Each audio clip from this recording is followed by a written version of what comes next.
afternoon, everyone. Good afternoon, ma'am. We're the group 5 and we're role playing the Isaac Newton's discovery of the gravity. And Isaac Newton, Ezekiel Palomo portraying as Sir Isaac Newton. Yeah. And Gospel Gabriel portraying as an apple. Jan Michael Capito as Edmond. At yung dalawang to pinakamahalaga, Uno. Si Rendo Tolentino na si Andaya. I hope ma-enjoy niyo yung performance namin.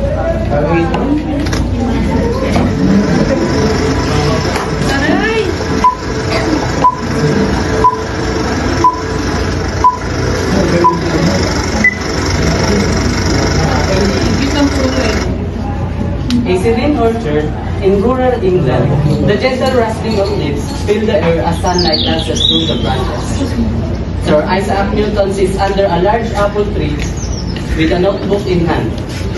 Deep in thought, Isaac Newton musing to himself, quietly as he scrabbles with his notebook. Isaac Newton suddenly said, "The universe is full of mysteries. How are the forces and movements of the stars connected to the grand star?" A single apple detaches from a branch and gently falls onto the ground near Newton. The apples, in a moment of animated wonder, speak in a soft, playful tone. The apple said, "Good day, Sir Isaac. I seem to have found my way. Perhaps I can be of service." Isaac Newton started immediately, looking at the apple. He said, Talking apple? Wow! But how? What do you mean by service? the apple made a slight struggle. The apple said, "I may be slow, but yet my fall has set in motion. A question that has puzzled many. Why do I, and indeed all things, fall towards the earth?" Edmund, who had been quietly watching from a short distance, stepped forward. Edmund said, Is it not that nature is governed by some underlying principle? Perhaps the same force that causes the apple to fall. Holds the physics to the rest of the time. Isaac Newton, eyes lighting up, speaking passionately. Newton said, Yeah, exactly, Edmund. The invisible force falls down the apple, which I think this may be the key to connect to the heavens and earth. the apple, probably as it bounces slightly.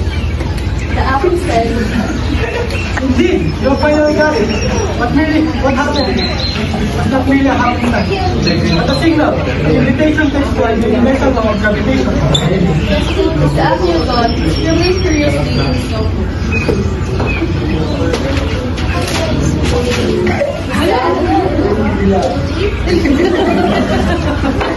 Imagine, Edmund, everything object has pull to another, which everything on mass, the bigger the mass, the bigger will be the pull. Edmund felt excited. Edmund said, So the apple's fall has inspired a fundamental law of nature. This discovery could revolutionize how we understand the world around us. the apple modestly looking at his apple. The apple said, Sometimes, the simplest events carry the biggest truth. I merely took a tumble, but yet in that moment, the universe whispered its secrets. Isaac Newton, rising with renewed vigor. He said, Yes! Today, let me remember the moment he will start the theory of everything. Like the planets, the tides, and the cosmos itself. And I will dedicate this to myself. Edmund smiles in admiration. The apple lies contently on the soft rust. Its broken discovery complete. Edmund, seriously thoughtful, he said, Who knew that such a humble apple could spark the flame of scientific revolution? Truly, nature is the greatest teacher. And now, he is under the tree. I've seen so many theories about the universe. And I think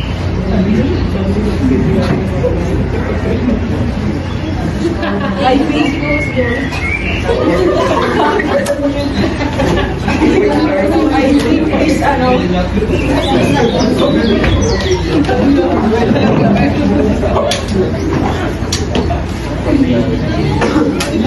David,